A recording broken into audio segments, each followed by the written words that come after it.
Coucou les escargots! C'est ma première vidéo avec un micro, alors si c'est pas naturel et un peu bizarre, c'est normal.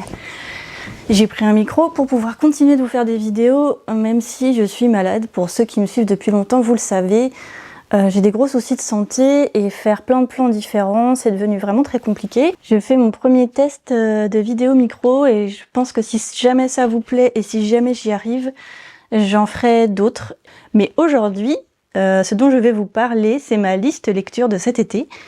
Et j'ai vraiment hâte de vous partager toutes mes lectures. Vous n'allez pas me reconnaître les escargots, je suis une pile électrique, je suis tellement contente de pouvoir vous faire une vidéo. Je me disais que j'allais plus pouvoir vous en faire, donc du coup voilà. Si vous me voyez dégouliner, c'est parce qu'il fait 33 degrés dehors et qu'il doit faire à peu près 30 dans la maison. Le premier livre que je voulais vous partager, c'est L'Atelier magique de Kobe de Kyoko Asumi. C'est un livre qui parle d'une boutique de stylo plumes, mais en fait on se rend compte durant le récit que le gérant fait aussi un peu thérapeute au final, des personnes qui viennent faire réparer leur stylo plume ou qui viennent acheter un stylo plume. Pour vous dire, j'ai tellement adoré ce livre que j'ai fini par m'acheter un stylo plume. Je trouve que les Japonais ont un don pour sublimer un objet et en faire tout un art en fait, et voilà, ça m'a donné trop envie. Et je regrette pas du tout mon achat parce que grâce à ce stylo plume, je peux écrire beaucoup plus longtemps dans mon journal et j'ai moins mal au bras, et en plus je peux choisir les couleurs d'encre, etc. Donc voilà, je suis contente. Et donc pour tous ceux qui aiment la littérature japonaise, c'est très slow living parce que la littérature japonaise est souvent dans la lenteur en fait. J'ai l'impression que la littérature japonaise, c'est rendre le quotidien magique, sublimer l'ordinaire. Tout devient un art, tous les détails sont importants. Dans la littérature asiatique, le fait que les personnages finissent toujours par s'entrecroiser et après on comprend pourquoi, et ça c'est un aspect que j'aime beaucoup. Le deuxième livre que je voudrais vous présenter, c'est Cher Jane Austen. Donc là c'est le tome 1, Commérage et confusion, de Béatrice Egemar. Et celui-là, pareil, j'ai adoré. Donc pour tous ceux qui aiment Jane Austen, c'est génial parce qu'on retrouve vraiment l'univers de Jane Austen. Et c'est l'histoire d'une jeune femme qui va aider la cousine de sa mère, je crois. Enfin, je sais plus exactement si c'est sa propre cousine ou si c'est son mari qui est le cousin. Bon, bref, c'est quelqu'un de la famille. Et elle va aider cette personne chez elle. Et du coup, elle découvre un nouveau village avec des personnages. Et en fait, il va y avoir un mort. Et elle va plus ou moins enquêter sur ce mort. Et ça s'appelle Cher Jane Austen parce qu'elle écrit une lettre à Jane Austen à ce moment-là et elle obtient une réponse et commence une correspondance. Et ce que j'aime bien, c'est qu'il y a un tome 2 que j'ai hâte de commencer. Et déjà la couverture est trop belle, je sais pas si vous voyez parce que ça fait du doré, il y a un oiseau magnifique sur une tasse, c'est vraiment un très beau livre. Et en fait, ce que j'aime dans les livres qui se passent à cette époque, et ce que j'aime surtout dans cette époque, c'est que il n'y a pas de divertissement, c'est vraiment le slow living, surtout pour les personnes qui étaient dans une certaine classe sociale, il faut se l'avouer. Mais voilà, par exemple là, le seul divertissement qu'elles ont le soir, c'est un livre de Jane Austen, et un seul, et elles se lisent le soir devant la cheminée.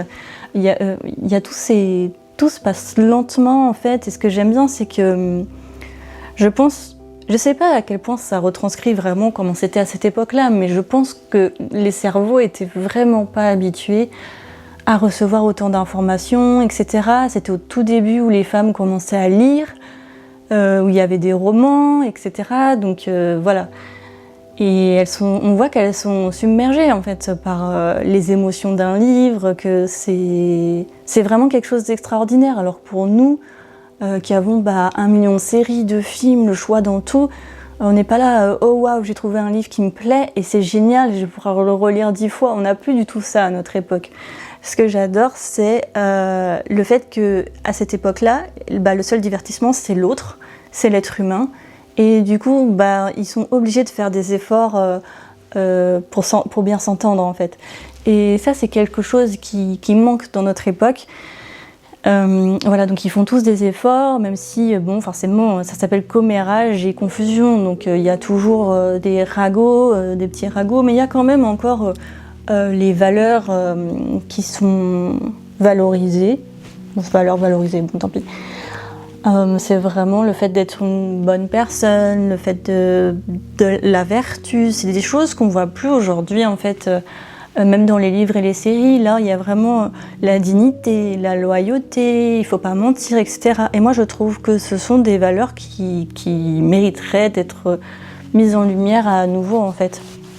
Donc voilà, c'est ce que j'aime aussi là-dedans. Donc à un moment donné, il y a quelqu'un qui tombe malade dans le livre, il y a tous les voisins qui viennent pour aider, qui viennent prendre des nouvelles. Enfin, ça me touche beaucoup. Donc voilà, ce livre, il est vraiment à cette époque où, bah là, la jeune femme, c'est vrai qu'elle aide sa cousine, mais sa cousine n'a pas vraiment beaucoup besoin d'aide. Donc du coup, elle a beaucoup de temps libre. Elle a du temps libre pour aller papoter et commérer. Elle a du temps libre pour rencontrer des personnes, pour lire, pour s'extasier et surtout pour tenir cette correspondance. Et aussi, ce que je trouve trop joli, c'est qu'au début de chaque chapitre, il y a un petit, je sais pas si on peut dire un médaillon, là il y a un petit nœud. Moi j'aime bien ce genre de petits détails. Même là il y a marqué au tout début, ce livre appartient à... Je sais c'est bête, c'est un tout petit détail, mais c'est des trucs, moi ça me fait trop craquer. Donc voilà, je recommande chaudement après ce long monologue. J'en ai profité pour me faire une petite tasse d'eau avec des électrolytes. S'il fait chaud pendant que vous regardez cette vidéo, et hydratez-vous, vraiment c'est très important. J'ai l'impression d'être une mamie à dire aux gens de boire. Vous découvrez toute une autre facette de moi parce que mes vidéos, je parle de manière très lente, très posée et j'adore faire ça. Mais dans la vraie vie, je suis incapable de parler aussi lentement, enfin ça dépend. Là, je suis tellement surexcitée de réussir à faire une vidéo que voilà, mon enthousiasme prend le dessus sur la lenteur, mais voilà, c'est ça aussi la joie. Donc j'espère que vous ne serez pas trop choqués de cette version accélérée de Lily, d'une vie d'escargot. Le troisième livre dont je voulais vous parler est 4 cafés. C'est une BD, je ne sais pas si je vous en ai déjà parlé, je ne crois pas. Et en gros, ça dit sur une île perdue du Pacifique, Ophélia et sa sœur Miranda gèrent le salon de thé 4 cafés. Ce dernier a la réputation non usurpée d'offrir les meilleures pâtisseries de la région. Blessée au bras, Miranda doit laisser seule sa jeune sœur au fourneau. Ophélia saisit cette opportunité pour enfin montrer de quoi elle est capable. Elle réalise de véritables petits miracles culinaires qui émerveillent les habitués comme les clients de passage. Mais il n'y a pas que le travail dans la vie, surtout quand on ne peut pas tout prévoir, encore moins l'arrivée d'un séduisant chat joueur de guitare, d'un pilote et de son hydravion ou d'une élégante inconnue venue lui remettre une mystérieuse lettre d'amour. Et voilà, ce que j'adore là-dessus, bah déjà c'est parce que c'est des chats, les dessins sont vraiment très jolis. Là, il y a beaucoup de fleurs, et il y a des grandes pages avec des pâtisseries et qui expliquent en fait de quoi sont faites les pâtisseries, et puis il y a souvent un petit peu d'humour, etc. Donc j'adore. Et pour le coup là c'est vraiment slow life, c'est lenteur de vivre, c'est l'été, il fait chaud, on est dans une pâtisserie et en gros la plus jeune sœur elle essaye d'être à la hauteur en fait de sa grande sœur pour reprendre le flambeau de la pâtisserie tandis que celle-ci est blessée. Et on la voit travailler sur de nouvelles saveurs, découvrir ces autres personnages qui viennent, les clients, etc. C'est une lecture qui est hyper reposante. Moi, ce que j'aime beaucoup sur ce type de BD, c'est vraiment que voilà, les images sont assez grandes, il y a très peu de texte. Moi, j'aime beaucoup parce que sinon, ça me surcharge en fait mentalement. Et voilà, et les personnages sont trop mignons, là, c'est des petits chats, j'aime bien comment c'est dessiné, en vrai c'est trop chou. Et voilà, chacun a sa personnalité et j'aime beaucoup, là par exemple elle s'étire et il y a ses petits orteils, je sais pas si vous voyez, il y a ses petits orteils qui s'écartent, j'adore quand ma petite chatte elle fait ça. Donc voilà, ça c'est 4 cafés de Linnea Stert. Avant-dernière recommandation, un livre qui me tient particulièrement à cœur parce que là c'est une BD mais j'ai lu le livre et c'est une histoire vraie, c'est quelque chose qui m'a énormément touchée parce que c'est un jeune homme qui part vivre dans la forêt il survit en gros en calquant son mode de vie et son rythme sur les chevreuils. Voilà, il fait une rencontre qui va tout bouleverser pour lui et il va se laisser un peu adopter par les chevreuils et le livre est fascinant, vraiment c'est beau de voir le lien entre l'humain et l'animal. Et c'est quelque chose qui me touche toujours, en fait, ça se voit là, c'est une photo d'écureuil, mon poster de baleines, des animaux, c'est quelque chose. Mais là c'est vraiment intéressant de se dire, tiens, il a vécu quand même 7 ans dans la forêt. Déjà je pensais pas que c'était quelque chose de possible, après il a peut-être eu des soucis de santé, j'en sais rien, mais voilà, et ils en ont fait une BD, donc c'est L'homme chevreuil, 7 ans de vie sauvage. À la lisière du monde des hommes commence celui des chevreuils, de Geoffroy Delorme. Et là, on entend dans la petite citation que je vous ai dit qu'effectivement, il y a aussi toute une sensibilisation au fait que le territoire des hommes empiète sur celui des chevreuils et qu'ils se retrouvent à être en danger, les chevreuils, à cause de l'être humain. Et c'est très touchant, en fait, comme témoignage.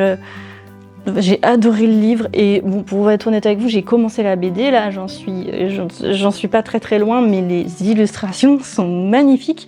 Pour avoir vu des photos des chevreuils, je trouve qu'ils sont super bien faits et qu'on les reconnaît même. Voilà, c'est vraiment magnifique. Il y a des petites illustrations de ce qu'ils mangent, il y a des illustrations, il y en a une particulièrement que j'ai vraiment trouvé belle au tout début. Déjà là, quand il part dans une page complète comme ça, c'est magnifique, moi j'adore. Je trouve ça trop beau. Zut, je vous retrouve pas l'autre, mais voilà, c'est vraiment un livre qui parle de, je pense, voilà, c'est celle-là que j'avais adorée. Je pense que c'est une belle leçon d'humilité, de ce genre d'expérience en fait, et de voir à quel point on a besoin de si peu pour survivre et pour vivre.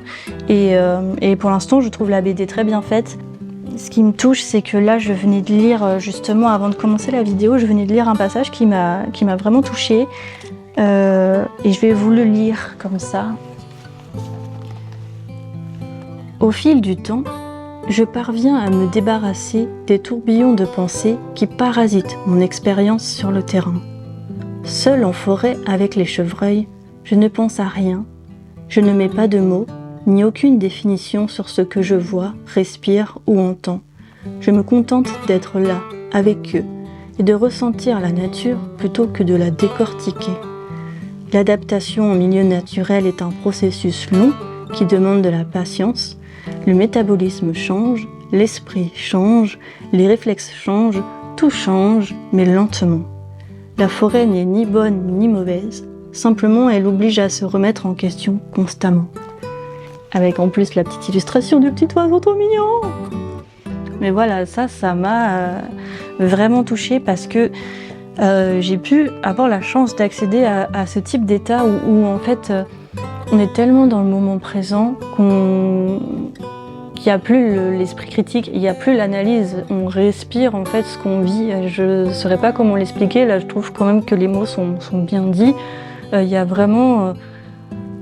c'est comme si le temps s'arrêtait un peu et on devient cet arbre, on devient cette respiration de la feuille qui bouge au vent, ce rayon de soleil en fait. Et il n'y a plus le cerveau qui dit tiens, je vois un rayon de soleil, il est beau, ça me fait penser à ça, je devrais le prendre en photo, etc. Non, vraiment, on vit les choses comme ça. Et je pense que mon intuition, enfin mon hypothèse, si je peux me permettre de faire une hypothèse, c'est que les animaux, à mon avis, ressentent les choses comme ça et que du coup, ils ont beaucoup moins d'anxiété que nous ou de tristesse parce qu'en fait, ils sont plongés tellement dans le moment présent que y a pas de futur, il n'y a pas de passé, il y a des apprentissages, c'est sûr, si je fais ça, si je mange ça, je tombe malade, et si je vais à tel endroit, il y a tel danger, etc.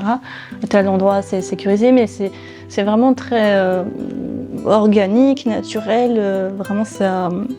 c'est pas quelque chose qui est vraiment ultra réfléchi comme le fait l'être humain. Voilà. Petite réflexion sur cette BD que je conseille vivement, qui est L'Homme Chevreuil, 7 ans de vie sauvage, de Geoffroy Delorme, Jean-Denis Pendant et Vincent Zabus. Donc ça doit être ceux qui ont dû dessiner et peut-être raccourcir l'histoire, enfin en tout cas la faire rentrer dans un contexte de BD. Voilà, et je conseille aussi le livre au passage. Le livre m'a trop bluffé, c'est un de mes livres préférés. Pour finir, je change complètement de catégorie de livres. Là, on part dans du cozy fantasy. C'est très récent, là. C'est depuis cette année que j'ai commencé à lire des livres avec, par exemple, des sorcières ou des gens qui ont des pouvoirs ou ce genre de choses, parce que c'était l'automne et que j'avais envie d'être dans cette ambiance-là. Et c'est là que j'ai découvert le style cozy fantasy, en fait, et j'adore. Et en plus, regardez la petite couverture, là, il y a des petites myrtilles avec les confitures de myrtilles et tout. Mais voilà, le livre, lui en lui-même, est super réconfortant, apaisant. Donc c'est La petite boutique de sortilèges de Sarah Beth Durst. Elle a fait un autre ouvrage que je suis en train de lire et peut-être que je vous en parlerai dans une autre vidéo quand je l'aurai terminé. Et voilà, donc en gros, c'est l'histoire d'une bibliothécaire qui est obligée de s'enfuir de la bibliothèque dans laquelle elle travaille. Elle est plutôt solitaire, timide, voilà, mais là elle s'enfuit. Alors ce qui est trop drôle, c'est qu'elle a une plante sentiente comme animal de compagnie, donc ça, j'ai trouvé ça hyper original. Donc elle s'enfuit avec cette plante et elle arrive sur son île natale, qu'elle redécouvre avec ses yeux d'adulte. Elle retrouve sa maison d'enfance et en fait elle a fait quelque chose un peu d'illégal et elle doit rester cachée. Parce que en fait c'est tout un contexte de révolution où on n'a pas le droit d'utiliser des sortilèges, mais elle, bien sûr, elle va quand même l'utiliser. Ça s'appelle la boutique de sortilèges, on s'en doute, mais en fait voilà. Et j'adore, c'est le fait que ce soit très réconfortant, même quand il y a des péripéties un peu difficiles, enfin je veux dire du suspense. On finit toujours par retrouver le calme, etc. Parce qu'en fait moi j'aime bien quand tout se passe bien. Ce que j'aime vraiment, voilà, c'est tous ces petits détails, tous ces petits moments où ils vont manger des tartines, où ils sont proches de l'océan aussi. Donc c'est une super lecture pour l'été en fait, parce que voilà, ils sont au bord de l'eau. Il y a une histoire de chevaux qui sont à moitié des sirènes et à moitié des chevaux, de chats avec des ailes. Et bien sûr, c'est une romance, donc voilà, on s'en doute. Il y a un beau jeune homme qui habite dans la maison pas très loin, au bord de la plage, et voilà, c'est intéressant. C'est doux, en fait, c'est beau. J'ai pas trouvé ça surfait. Ce que j'ai vraiment aimé, c'est l'aspect cosy, l'aspect les sortilèges. À un moment donné, il y a toute une histoire de relation à la nature que j'ai trouvé très intéressante, mais je peux pas vous en parler parce que je raconterais trop l'histoire du livre. Donc voilà, j'ai trouvé ça super, avec beaucoup d'humour, j'ai pas mal rigolé. Franchement, c'est vraiment un livre que je recommande si vous avez envie de vous évader cet été, que vous partez en vacances ou pas. Moi, ça me fait oublier tous mes problèmes avant de me coucher. J'ai adoré le lire, vraiment. Là, c'est une petite pépite, La boutique de sortilèges de Sarah Beth Durst. Et pour finir cette vidéo, je voulais quand même vous parler d'un dernier livre que je viens de commencer à l'instant avant de commencer la vidéo. Un petit peu après avoir feuilleté la BD sur le chevreuil, je viens de commencer La supérette du bord de mer. Et ça, je pense que je suis obligée de vous en parler dans cette vidéo de liste de lecture pour l'été. Peut-être que j'en ferai une deuxième quand je l'aurai terminé et que je vous le présenterai en bonne et due forme. Mais là, je me suis dit, il faut quand même que je vous en parle parce que j'ai lu voilà, vraiment le prologue et je pense que la suite va être super. Et donc, je vais vous lire le résumé, comme ça vous pourrez vous faire une idée de vous-même. La supérette Tenderness, sur l'île de Kyushu, au Japon, n'est pas un magasin comme les autres. Si les rayonnages sont remplis de traditionnels katsudon, karage et doriyaki, ce sont les habitués hauts en couleur qui donnent une âme à ce lieu de passage. Il n'est pas surprenant d'y croiser un groupe de femmes assez âgées, pomponné comme pour un rendez-vous galant, se disputer l'attention du gérant ou l'homme à tout faire du quartier en train d'essayer les combinaisons d'aliments les plus surprenantes. Dans ce refuge de bord de mer, Shiba, le charismatique manager, fait preuve d'une bienveillance rare. Son fan club est toujours prêt à rendre service et les employés accueillent tout le monde avec un sourire. Et alors que les clients se succèdent, ils finissent tous par trouver bien plus que ce qu'ils étaient venus chercher.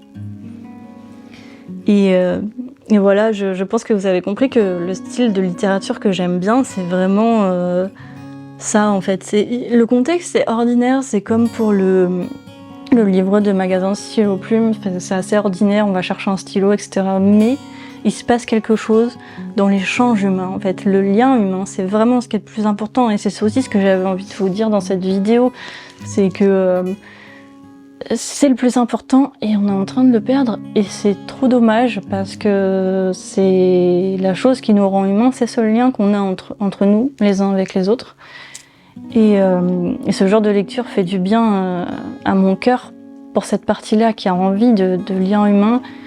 Et c'est aussi pour ça que j'adore cette communauté que je pensais pas trouver sur YouTube. Et là, vous entendez peut-être les petites pattes de Chico. Je sais pas si vous les entendez. Mais voilà, je suis contente. Et ce que m'apporte la maladie, notamment, c'est de vraiment comprendre ça, en fait. Quand on perd beaucoup de choses, on se rend compte qu'il nous reste ça. Le lien humain, c'est ce qui reste le plus flagrant, en fait. C'est l'essentiel quand on peut plus vivre au travers des expériences, des aventures, d'un métier ou d'une identité autre, que ce soit par des hobbies, enfin, tout ce qui se passe à l'extérieur de la maison, mine de rien, quand on n'a plus tout ça, il nous reste très peu de choses, il nous reste nous-mêmes avec notre esprit et notre volonté de devenir une meilleure personne et de créer la meilleure relation possible avec soi-même et ce lien qu'on a avec les autres qui est le fil qui nous relie au monde, ce fil qui nous relie au monde. Et c'est ça, être en vie en fait. Être en vie, c'est prendre soin de ce lien. Et voilà, c'était quelque chose que je voulais vous dire.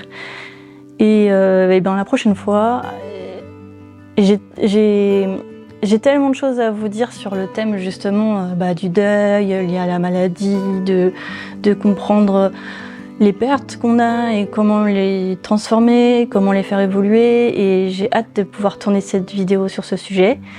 Et voilà, j'espère que cette première vidéo était une réussite parce que franchement c'est pas évident. N'hésitez pas à me dire, franchement avec honnêteté, si c'est trop nul et que j'arrête, ou si vous avez aimé et que vous voulez que j'en fasse d'autres. Si j'ai parlé trop vite, n'hésitez pas à me le dire aussi parce que je sais qu'il y a des personnes qui regardent et qui ne parlent pas couramment français et qui aiment bien le fait que je parle lentement normalement en articulant bien, et là je pense que c'est pas le cas. N'hésitez pas à me le dire et on se retrouve très vite et je vous dis prenez soin de vous et à bientôt les escargots.